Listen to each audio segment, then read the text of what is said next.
नमस्कार, आप देख रहे हैं हमारी स्पेशल सीरीज कश्मीर 2.0 और आपके साथ श्रीनगर से मैं अदिति त्यागी हूं। आज हम आपको एलओसी के पास बसे एक ऐसे गांव की कहानी दिखाएंगे जिसने पाकिस्तान के कब्जे वाले कश्मीर का अंधेरा भी देखा है और भारत में दोबारा शामिल होने पर विकास और शांति का उजाला भी। आपको बता दें, 1947 में इस गांव पर पाकिस्तान ने कब्जा कर लिया था और 1971 में भारतीय फौज ने इसे पाकिस्तान के कब्जे से आजाद करा लिया। लद्दाख में बसे इस गांव की कहानी दरअसल पाकिस्तान के प्रोपेगेंडा की पोल खोलने वाली।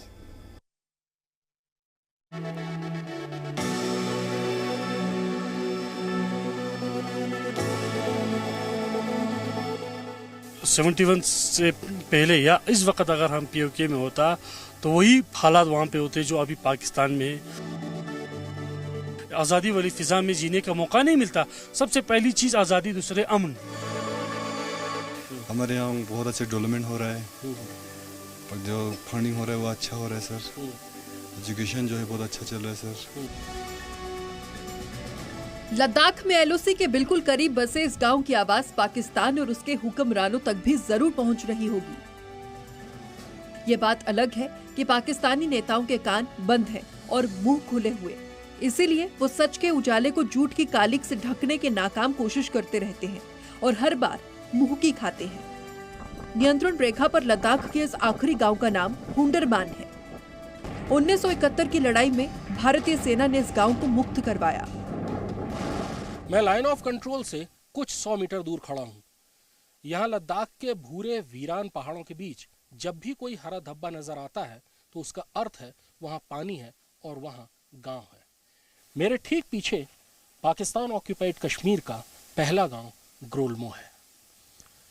वो पाकिस्तान ऑक्यूपाइड कश्मीर जिस पर पाकिस्तान ने 1947 में कब्जा किया था और पाकिस्तान की प्रोपेगेंडा मशीनरी ये बताती है कि वहाँ लोग बड़े खुश हैं। इमरान खान यहाँ तक आरोप लगाते हैं कि दरअसल भारत के हिस्से में यानी कश्मीर और लद्दाख में मानवाधिकारों का हनन हो रहा है, वहाँ के निवासियों के साथ बुरा बर्ताव हो रहा है। इस गांव से थोड़ी दूर पर भारत का पहला गांव हुंडरमन है। दरअसल ये गांव दोनों मुल्कों के तजुर्बे ले चुका है। 1947 में इस गांव पर पाकिस्तान ने कब्जा किया था, जिसको 1971 में भारतीय सेना ने दोबारा आज़ाद कराया। यानी दोनों कश्मीर के बीच का फर्क बताने के लिए सबसे अच्छी जगह यही हुंडरमन गांव है।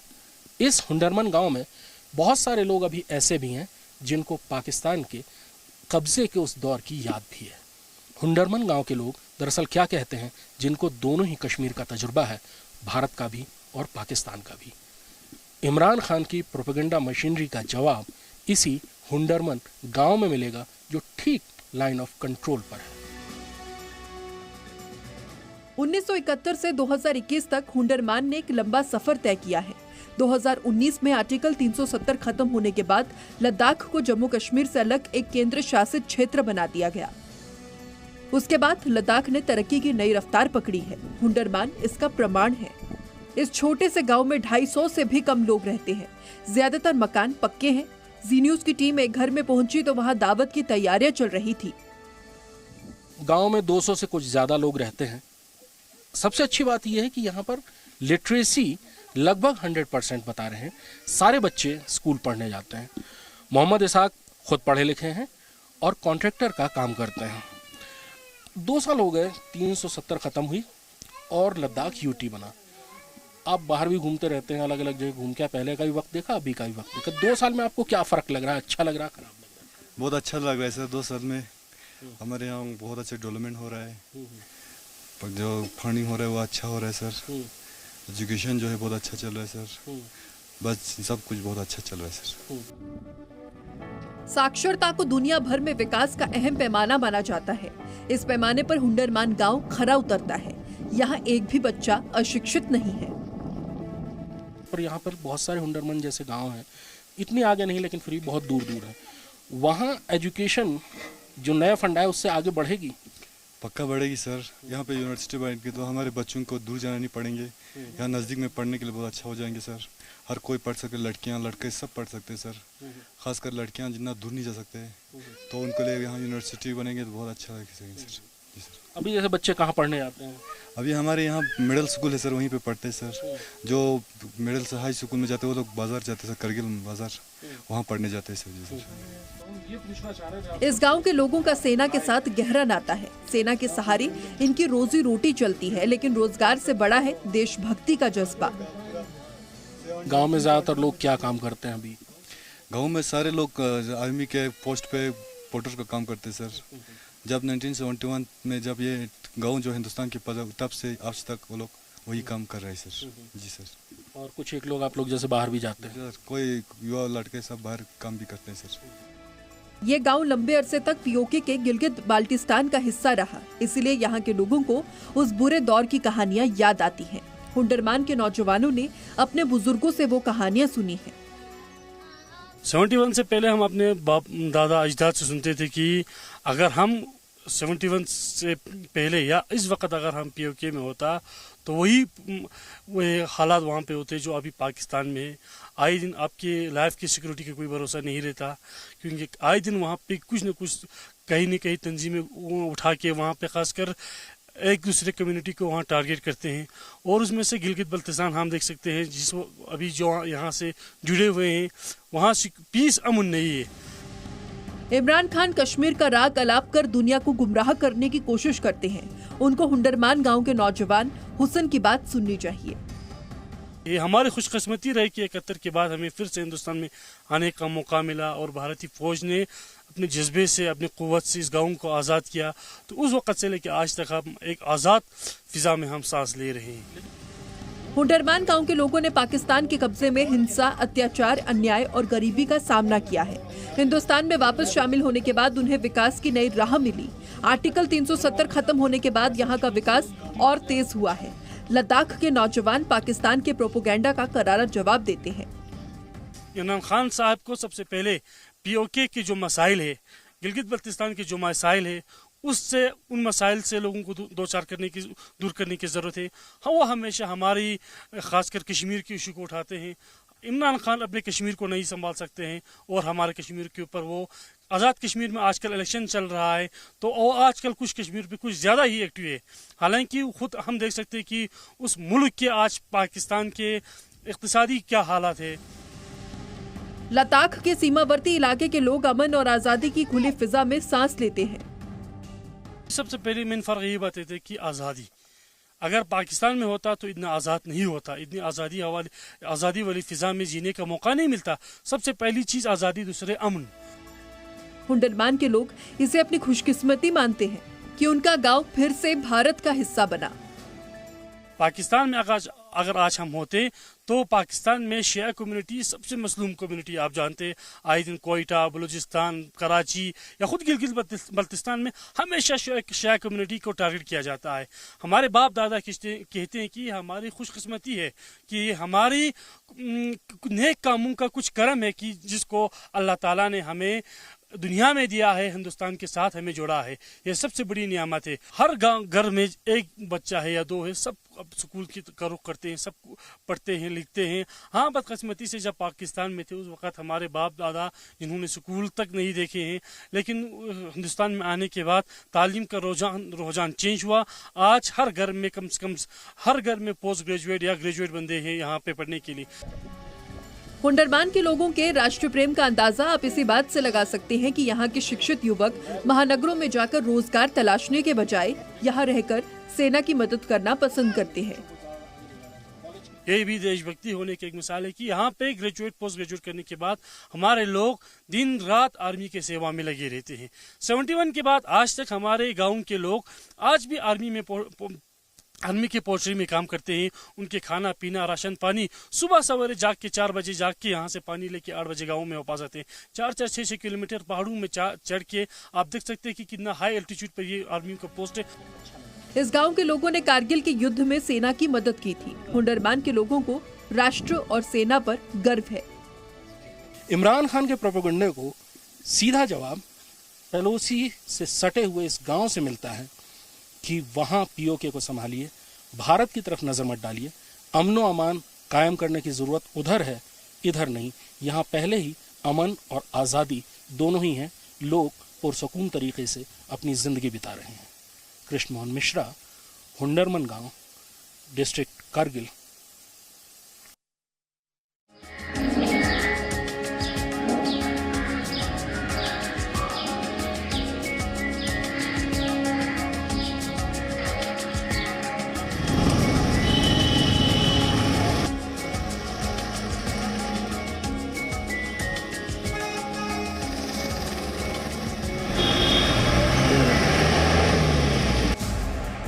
आर्टिकल 370 हटने के बाद जम्मू कश्मीर से एक तरफ आतंकवाद और अलगाववाद का खात्मा हो रहा है, लोकतंत्र की बुनियादें और मजबूत हो रही हैं।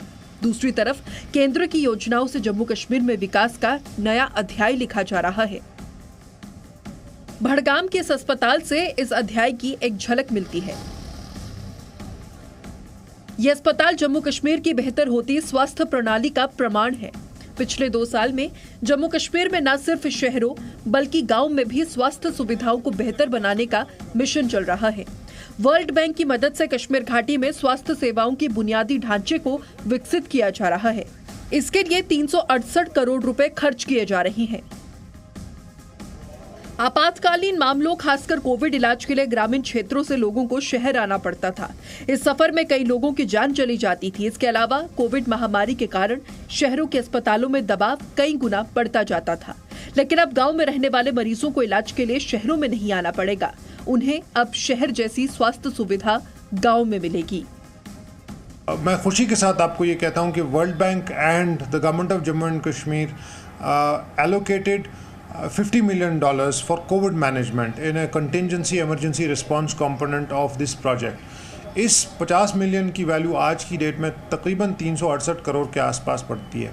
ये पैसा लार्जली इस्तेमाल कर लिया गया है जम्मू कश्मीर के दूर से दूर इलाकों में secondary, primary and tertiary health care institutions में क्रिटिकल हेल्थ केयर इक्विपमेंट पहुँचाने में इस फंडिंग का बहुत वाइटल रोल है। इस वर्ल्ड बैंक प्रोजेक्ट का बहुत वाइटल रोल है। केंद्र शासित प्रदेश जम्मू कश्मीर में 30 नए ऑक्सीजन प्लांट बनाए जा रहे हैं।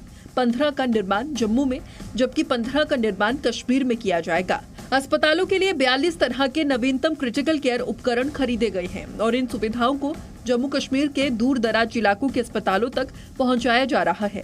मध्य कश्मीर के चरार शरीफ में 500 LPMS ऑक्सीजन प्लांट का निर्माण किया जा रहा है। इससे क्षेत्र में रहने वाले लगभग 1.5 लाख लोगों को फायदा होगा। जम्मू कश्मीर ही नहीं बल्कि पूरे देश में इस वर्ष अगर सबसे बड़ा चिंता का विषय रहा है वो कोविड रहा है और उससे निपटने के लिए केंद्र ने जम्मू कश्मीर राज्य को भरपूर मदद दी है।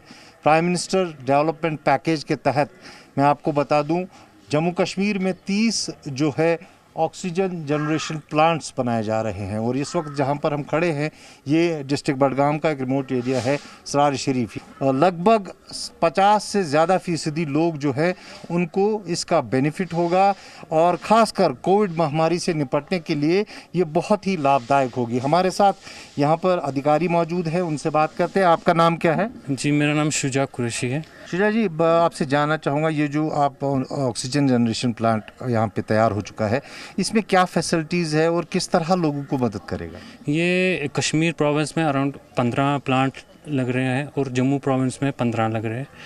तो ये हमने सब डिस्ट्रिक्ट हॉस्पिटल लेवल्स पे ये फैसिलिटीज़ हमने प्रोवाइड की हुई है। तो जैसा कि आप देख रहे हैं ये चार शरीफ का सब डिस्ट्रिक्ट हॉस्पिटल है। यहाँ पर हम 500 LPM का प्लांट लगा रहे हैं, ऑक्सीजन जनरेशन प्लांट, और उसके अलावा सिलेंडर बैंक का एक मैनिफोल्ड पूरा लगेगा, 8+8 16 सिलेंडर बैंक। कोविड की दूसरी लहर के दौरान ऑक्सीजन की मांग बहुत बढ़ गई थी। अस्पतालों में भी ऑक्सीजन की किल्लत हो गई थी, लेकिन आने वाले समय में ऐसी कोई परेशानी नहीं होगी। जम्मू कश्मीर में 30 ऑक्सीजन जनरेशन प्लांट्स का काम बेहद तेजी से किया गया है ताकि कोविड की अगर तीसरी लहर आती है तो जम्मू कश्मीर के ग्रामीण इलाकों में लोगों को मुश्किल ना हो। 10 जून से हमने स्टार्ट किया, लेआउट दिया है और लगभग डे नाइट ये काम चल रहा है। बारिश की वजह से यहाँ क्लाइमेट की परेशानी की वजह से थोड़े बहुत डिस्टर्ब हो गए, लेकिन ये हमारे अपने जो सुपीरियर ऑफिसर्स हैं उनकी बदौलत से, उनके सपोर्ट से हमने ये बहुत ही क्विक काम किया है। तो आपको लगता है कि ये जब तैयार होगा तो जो आम आदमी है यहाँ का उसको बहुत बेनिफिट, बहुत ज़्यादा बेनिफिट है। फॉर फिलिंग एरिया के लिए उनको ट्रैवल करना पड़ता था डिस्ट्रिक्ट हॉस्पिटलों के लिए, क्योंकि ये फैसिलिटी यहाँ ये फॉर फिलिंग एरिया में थी नहीं, तो इस वजह से बहुत अच्छा रहेगा इनके लिए। ये जो फॉर फिलिंग एरिया जो यहाँ सराउंडिंग एरिया है उनके लिए बहुत ही अच्छा फ़ायदा मिलेगा इसे। कश्मीर घाटी के ग्रामीण क्षेत्रों में काम कर रहे डॉक्टर्स ने जम्मू कश्मीर प्रशासन के इस कदम की सराहना की है। इससे प्राथमिक देखभाल केंद्रों और जिला अस्पतालों में मरीजों के इलाज में मिलेगी। इससे पहले ऑक्सीजन की आवश्यकता वाले किसी भी मरीज को श्रीनगर या जम्मू के बड़े अस्पताल में भेजा जाता था, अब उनका इलाज अपने ही गांव में होगा। ये तो पहला ट्रीटमेंट है जो कि कोविड पेशेंट होते हैं जिनको सीवियरिटी ऑफ द डिजीज़ ज़्यादा हो, उनका जो पहला ट्रीटमेंट है दैट इज़ ऑक्सीजन। अगर इनको ऑक्सीजन अब लोकली अवेलेबल है, they don't need to get shifted to the higher centers because we can at least manage them here only। तो ये तो डेफिनेटली एक बहुत ज़बरदस्त जो बेनिफिट है लोकल पॉपुलेशन के लिए। आप देखें ना, जो मैक्सिमम पेशेंट्स जो कोविड के होते हैं और those who are having severe disease, उनकी जो प्रॉब्लम होती है कि सैचुरेशन डाउन होती है। जब तक हम इनको यहाँ से फिर शिफ्ट करें टू द टर्शरी केयर, उनका जो पैरामीटर्स है वो डाउन हो जाते हैं। And I have seen that some patients even succumb during transportation also.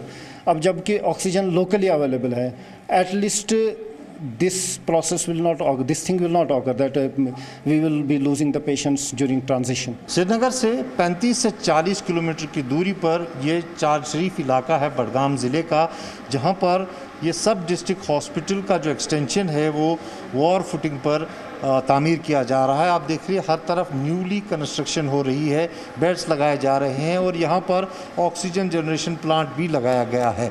और आप देख रहे हैं लगभग 90% काम जो है हो चुका है। अब बस केवल 1 महीने या 15 दिनों में ये बिल्डिंग फंक्शनल होगी। इसका सबसे ज़्यादा महत्व ये है कि यहाँ ऑक्सीजन फैसिलिटी होगी और ऑक्सीजन जनरेशन प्लांट होगा।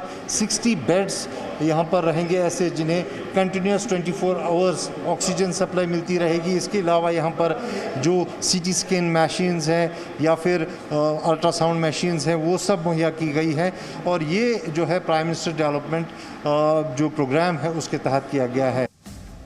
अनुच्छेद 370 खत्म होने के बाद जिस तरह जम्मू कश्मीर के हेल्थ सेक्टर को मजबूत करने पर सरकार ध्यान दे रही है, उससे घाटी के लोग काफी खुश हैं। गांव में रहने वाले लोगों के लिए अच्छे अस्पताल और विशेषज्ञ डॉक्टर्स किसी तोहफे से कम नहीं है। जो यहाँ पे कोशिश की गई कि जो ऑक्सीजन प्लांट यहाँ पे इंस्टॉल किया गया, तो मेरे ख्याल से ये सबसे बेहतर कदम उठाया गवर्नमेंट ने। तो हम चाहते हैं कि जैसे अभी हमने देखा है कि कुछ ही शायद 2 महीने हो गए इसको इंस्टॉल होते हुए, हाँ, कंस्ट्रक्शन में। तो जैसे हम अपनी तरफ से पब्लिक, पूरी राजशरीफ की पब्लिक की तरफ से इस एरा डिपार्टमेंट को मुबारकबाद दे रहे हैं, क्योंकि शॉर्ट पीरियड में इन्होंने ये बना दिया। पिछले 2 साल में जम्मू कश्मीर में शांति और विकास का नया सूरज उगा है। घाटी के लोगों की सेहत में उस सूर्योदय की रोशनी देखी जा सकती है। लोगों को कई 100 किलोमीटर ट्रैवल करना पड़ता था स्पेशलिस्ट के से मिलने के लिए या स्पेशलाइजेशन ट्रीटमेंट लेने के लिए। उसके लिए उनको कई 100 किलोमीटर ट्रैवल करना पड़ता था। लेकिन अब ये मेडिकल फैसिलिटीज़ जो है एक जम्मू कश्मीर के आम आदमी को डोर स्टेप पे मिल रही हैं। कैमरा पर्सन इरफान मंजूर के साथ खालिद हुसैन, जी मीडिया, चार शरीफ, बडगाम।